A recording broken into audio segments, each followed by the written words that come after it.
రుణమాఫీ విషయంలో కాంగ్రెస్ విఫలమైందన్నారు మాజీ ఎమ్మెల్యే కోరుకంటి చందర్. రైతులకు ఎలాంటి ఆంక్షలు లేకుండా రుణమాఫీ చేయాలని డిమాండ్ చేశారు.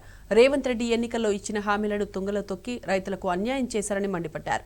కాంగ్రెస్ ప్రభుత్వానికి ప్రజలే తగిన బుద్ధి చెప్తారని కోరుకంటి చందర్ అన్నారు.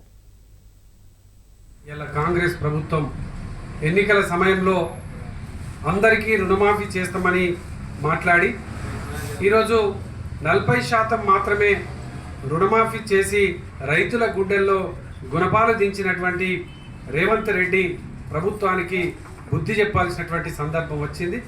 ఈరోజు బీఆర్ఎస్ పార్టీ పెద్దపల్లి జిల్లా వ్యాప్తంగా ఈ యొక్క 22వ తారీఖు నాడు ఎలాంటి ఆంక్షలు లేకుండా రుణమాఫీ చేయాలని రైతుల పక్షాన డిమాండ్ చేస్తూ నియోజకవర్గ కేంద్రాలలో, మండల కేంద్రాలలో ధర్నాలను ఏర్పాటు చేయడం జరిగింది.